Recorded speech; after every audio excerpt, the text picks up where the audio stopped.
Wow. Everybody doing? Good to be back. Good to be back in another game week after a good break and bye week for our program. As we talked on the conference call yesterday, it was a productive bye week last week. I thought the players handled it very well. I thought we had 3 very productive practice days, as well as getting some much needed rest and recovery.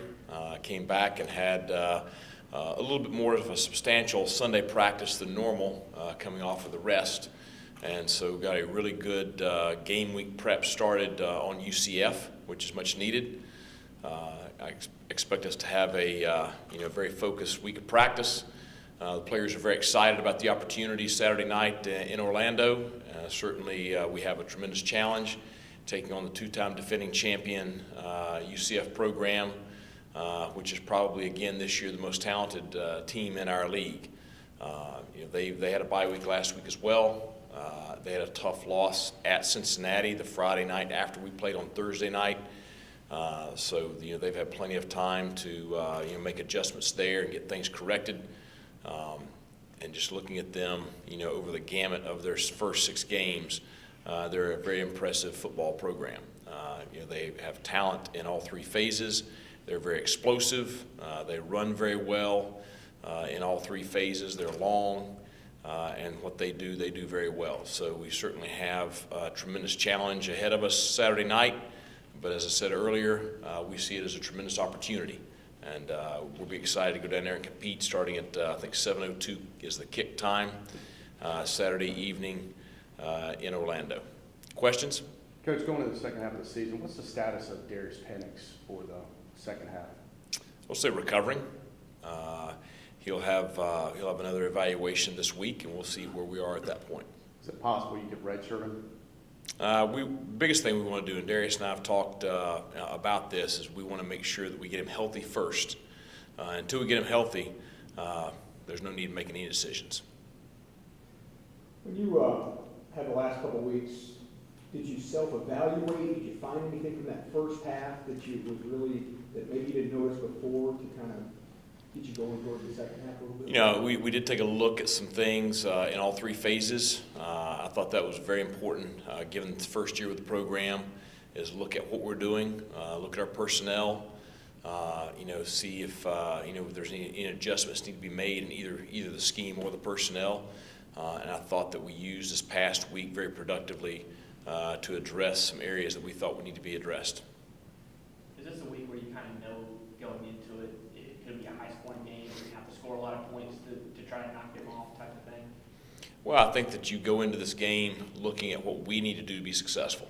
And, how that relates to, what the score ends up being, that'll be dictated by the play of both teams on Saturday night. Certainly we've got to play a complementary game in all 3 phases. And there's certain things that we've got to do in order to have a shot to win the ball game Saturday night. There's your speed, how much is that concern going into the game like this? Well, it's what y'all want. It's what we were at JMU. I equate them very much to what we were up there at the FCS level, because they have. When you look at them, it's not like you just say, well, if we just stop this guy, we got a shot. We can do that. No, they've got weapons at every skill position on offense. Offensive line returns 3 all-conference players this year. In addition to 2 other experienced players on the backfield. They're going to play multiple backs. All of them have home run capabilities. So we've got to do a good job of defending their scheme, deciding what we want to try to take away and how we want to try to take it away. The biggest thing we've got to do initially is match their tempo. We've got to do a great job of getting the call, getting lined up, playing together, and then just doing a great job of doing our job. So it's going to be a challenge. But it's a challenge for everybody. It was a challenge for Pitt. It was a challenge for Cincinnati. It'll be a challenge for us Saturday night. So we gotta have a great week of preparation. Their tempo, can you simulate it in practice, or is it hard to simulate going that fast when they do it? It's hard to. We've seen teams like this over the years. Certainly they do it very well. They're snapping the ball about every 8 to 9 seconds. I've been able to watch some of the TV copies to be able to time just how quickly the ball is getting snapped, because it's hard to see that from the coach's video. I know that the officials and everybody else is struggling to keep up, which it makes you question how do they officiate a ball game if they can't even get in place before the ball is snapped. So, some things we're going to do this week to try to simulate that. We're going to do some stuff against our offense. Our offense can play pretty fast when it needs to as well.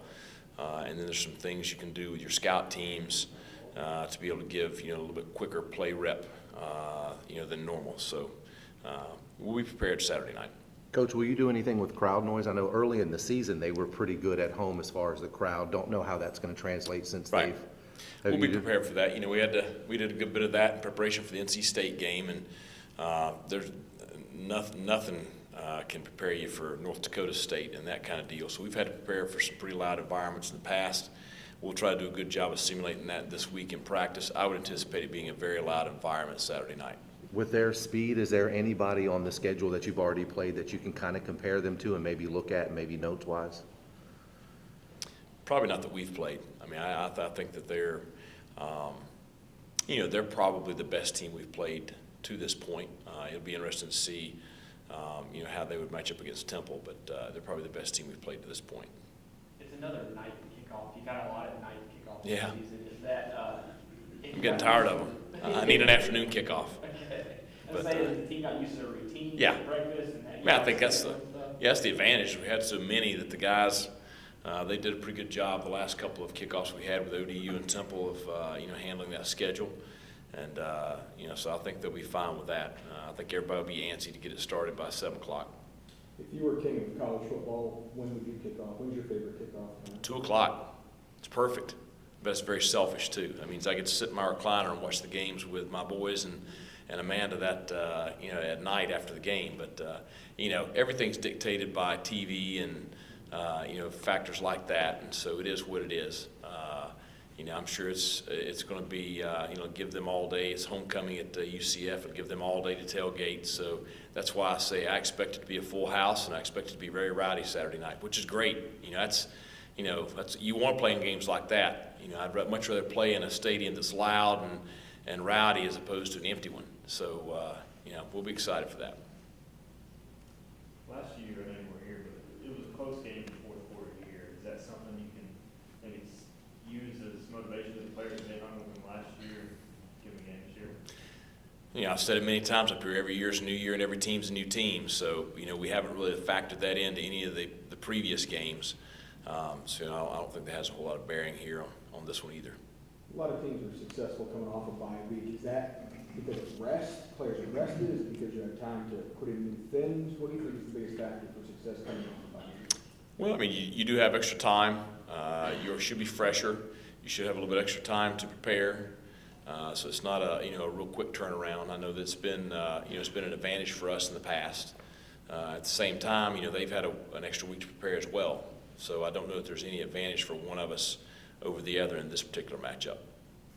The bye week, you said, was kind of like preseason at times. Did you notice maybe any players step up, like leadership-wise, or kind of get in that mode again to carry the team a little bit? I thought we saw, some guys that, maybe were inexperienced during preseason camp that have experience now, maybe come forward a little bit more this past week. Now, we got to see how it translates to the game field. But I think, just as we've seen the last several games, you're seeing more and more guys put themselves in a position to contribute on the field, and that's good for everybody. We're going to need that depth Saturday night. The things that stand out to me, we talked about their pace, where I've got to play a lot of guys on defense, but their defense, I mean, they rotate so many guys on the defensive line, I don't know how they keep up with them. It's a tremendous job they've done recruiting there to have that kind of depth on the defensive side of the football. What's the best approach offensively? You face teams like Navy where you kind of had to worry about them keeping the ball the whole time. Now you got a team that snaps the ball like a bunch. You get the football. What's the approach? Is it scoring a bunch of points or holding on to the football? Well, I think it's being productive with your drives. You obviously want to get in the end zone every time you get a chance. So every time you get the ball, you want to score. But I think the big key is having productive drives. What we talked about as a staff is, we don't want to do things to beat ourselves, and that's all three phases. But offensively, You know, we don't want to have the big negative plays. You don't want to have the turnovers. You don't want to have the quick 3 and outs. You know, you want to have productive drives, and I think that's going to be essential for us Saturday night in this ball game. But, you know, you can identify those things in all 3 phases of, you know, we don't need to do things to beat ourselves. And, you know, I think we did less of those things in our last ball game, you know, less in the ball game before. I mean, I think we've gotten better at that as the season has went on, making fewer mistakes. But that'll obviously be important Saturday night. 6 games left. Could we see maybe some of the freshmen that haven't played at this point, maybe sprinkle it into the back half of the schedule if they improve and that sort of Yeah, thing? and we're preparing for that, and we used part of last week to prepare for that. I mean, I think we'd only be wise if we can get more guys playing. So some of the guys that we are making an effort to redshirt, you know, we're starting to try to work them in. We're not going to play anybody unless they're ready to play. But if you can play some guys on special teams or spot play them on offense or defense and give yourself more depth, I think that's something that you know, you need to try to do for your program and for your players that are playing. You mentioned it earlier, but is this a week where you think defensively there will be more substitutions and rotations, you know, with Well, this matchup? You know, I think we've got to play more people. It's hard to sub versus that offense because of the speed they're snapping the ball. You can't sub unless they sub. You know, if they sub, then we'll have a chance to sub. But if they don't sub, then you got to play with what you have on the field. So, you know, most of that will be from drive to drive, more so as within a drive. Anything else? Okay, looking forward to it Saturday night. Go Pirates.